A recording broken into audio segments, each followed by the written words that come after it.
No one can have anything unless God gives it to him. யோவான் 3:27. விண்ணிலிருந்து அருளப்படாவிட்டால் எவரும் எதையும் பெற்றுக்கொள்ள முடியாது. இது கிறிஸ்து வழங்கும் வாழ்வு தரும் நற்செய்தி. கிறிஸ்துவே உமக்கு புகழ். இயேசுவில் அன்பார்ந்த சகோதர சகோதரிகளே, அன்பார்ந்த பிள்ளைகளே, அன்பார்ந்த தொலைக்காட்சி நேய விசுவாசிகளே, God has more store for us than we dare imagine, and more and different, hazardous and more wonderful. நாம் கற்பனை கெட்டாமலும் அதிக அதிசயமாகவும் அதிபயங்கரமாகவும் தெரியக்கூடிய வகையில் இறைவன் நமக்காக தன் பராமரிப்பை கிடப்பில் வைத்துள்ளார். ஆகவே எவ்வாறு ஒரு குழந்தைக்கு ஒன்றும் தெரியாது, தாய் அனைத்தையும் அறிவார். இன்னும் சொல்லப்போனால் தன்னை சூழ்ந்திருக்கிற ஆபத்தை கூட குழந்தைக்கு தெரியாது. இந்த வாரத்தில் வந்த பத்திரிகைகளிலே ஒரு பத்திரிகையில் ஒரு குழந்தை தூங்கி கொண்டிருக்கிறது. அருகிலே ஒரு நல்ல பாம்பு வந்து படம் எடுத்து கொண்டிருக்கிறது. அவர்கள் வீட்டு நாய் அதை குறைத்து அதை தடுத்து நிறுத்தி கொண்டிருக்கிறது. தாயானவள் வயலிலே வேலை செய்து கொண்டிருக்கிறார். நாய்கள் குறைப்பதிலே பல வகை உண்டு. ஆகவே இந்த குறைப்பு சத்தம் வேறு விதமாக இருக்கிறதே என்று தாய் ஓடி வந்து பார்க்கிறாள். தன் குழந்தை தூங்கி கொண்டிருக்கிறது. அருகிலே இந்த நாய் அந்த நல்ல பாம்பை தடுத்து நிறுத்தி கொண்டிருக்கிறது. நல்ல பாம்பு சீறிக்கொண்டிருக்கிறது. தனே ஒரு கழியை எடுத்து நல்ல பாம்பை விரட்டி விடுகின்றார். நாய்க்கு தெரிகிறது தன் வீட்டிலே இருக்கக்கூடிய குழந்தைக்கு ஆபத்து என்று. இதைவிட பல மடங்கு இறைவன் நமக்கு ஏற்படக்கூடிய நிகழ்ச்சிகளை முன் அறிவார். இதுதான் அதிபயங்கரமாக தெரியக்கூடிய வகையில் நமக்கு தெரியாது, ஆனால் இறைவனுக்கு தெரியும். தன்னுடைய பராமரிப்பு, தி டிவைன் ப்ராவிடன்ஸ் என்று சொல்லக்கூடியது, ஆண்டவர் இவ்வாறு நமக்காக அனைத்தையும் தன்னுடைய ஞானத்திலே சேர்த்து வைத்திருக்கிறார். In store for us. Our faith does not tell us that we will get only what we bargain for or what we deserve. It tells us that everything is gift.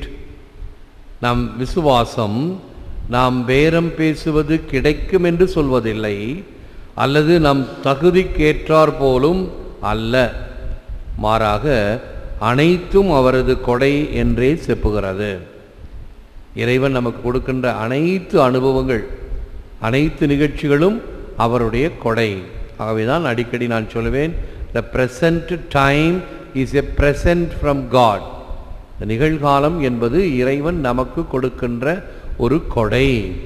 அந்த கொடையை எப்படி நாம் பயன்படுத்துகிறோம், அதை எவ்வாறு ஏற்றுக்கொள்ளுகிறோம், அதற்கு எவ்வாறு நன்றி கூறுகிறோம் என்பதை அடிக்கடி சிந்திக்க அழைக்கப்படுகிறோம்.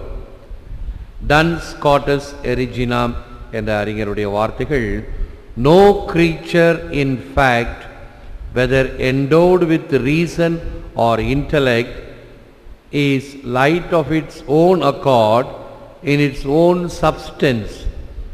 It shares in the one true substantial light, and that light is everywhere and in everything that our minds see shining. இதெல்லாம் ஆழமான வார்த்தைகள். இப்படி தொலைக்காட்சியில் இவைகளை ஒளிபரப்பப்படவிட்டால் இதை புரிந்து கொள்வதும் கடினம். படித்து சொல்லும் பொழுதே அந்த வார்த்தைகள் எல்லாம் நம் எண்ணத்தில் சிந்திப்பதற்கு கடினமாக இருக்கும். ஆகவே மறுபடியும் இதை நாம் கேட்கிறோம், ஆனால் பலர் இவைகளை சேர்த்து வைப்பதினால் ஊடகங்களிலே மறுபடியும் எடுத்து இதை படித்து பார்க்கின்றவர்கள் நிறைய பேர் உண்டு. அதனுடைய தமிழாக்கம், உண்மையில் எந்த படைப்பும் பகுத்தறிவோ அறிவோ கொண்டிருப்பது தன்னகத்தின் ஒளி அல்ல. எப்படி நிலாவுக்கு தன்னிலே ஒளி கிடையாதோ அதே போன்று நமக்கு தன்னகத்திலே ஒளி இல்லை.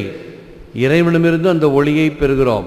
சூரியனிடமிருந்து நிலா ஒளியை பெற்று பிரதிபலிப்பதை போல அது உண்மையின் ஒளியை பகிர்கிறது.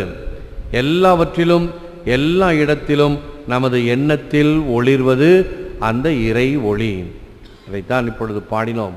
இதோ இதோ உலகின் ஒளி என்று புனித யோவான் இயேசுவை பார்த்து கூறுகின்ற வார்த்தைகள்.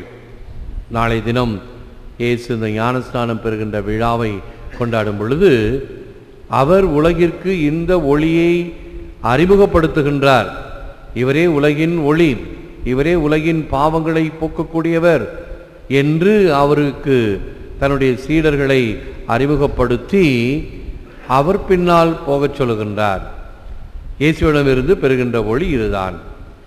அதை பெறுவதற்கு நமக்கு தாழ்ச்சி வேண்டும். ஏனென்றால் என்ன சொல்லலாம்?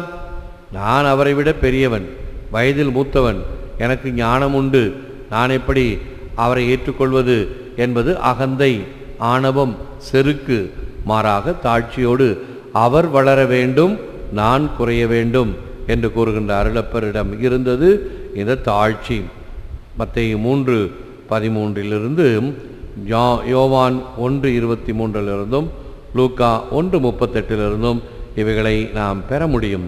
Humility is the key to receiving the Holy Spirit in a new way. 1. The handmaid of the Lord, Luca 1:38. A voice in the desert, யோவான் 1:23. Jesus came to John to be baptized by him, மத்தேயு 3:13. தாழ்ச்சியே தூய ஆவியை பெறுகின்ற புதிய வழி.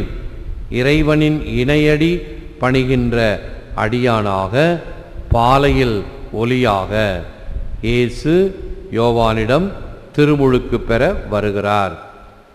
ஆக இவைகள் எல்லாம் தாழ்ச்சியினுடைய எடுத்துக்காட்டுக்கள். ஆண்டவர் இயேசு கிறிஸ்துவை பற்றி நேற்று சொன்னேன். அவர் தொழுநோயாளரை குணப்படுத்தினாலும் சட்டதிட்டங்களுக்கு கட்டுப்பட்டு நீ போய் குருக்களிடம் உன்னை காட்டி அத்தாட்சி சான்றிதழ் பெற்றுக்கொள் என்று அந்த சட்டத்திட்டங்களுக்கு பணிகின்றவராக எப்பொழுதும் இருக்கின்றார். நியமங்கள் நிறைவேற அவர் திருமுழுக்கு பெறுகிறார். எனவே இத்தகைய தாழ்ச்சியை நாம் இயேசுவிடமிருந்தும் ஸ்நாபக அருளப்பரிடமிருந்தும் பெறுவோம். முழந்தால் இருப்போம். Lord Jesus, help me to fix my eyes on your kingdom and to pray with eager longing and with joyful hope for the day when your people will be fully united with you in the heavenly marriage feast. ஆண்டவராகிய இயேசுவே, உமது அரசின் மீது என் கண்களை பதியச் செய்யும். மகிழ்ச்சியான நம்பிக்கையோடு ஆர்வமுடன் வானக விருந்தில் உம் மக்கள் பங்கேற்கும் நாளை எதிர்பார்த்து வாழ்கிறோம்.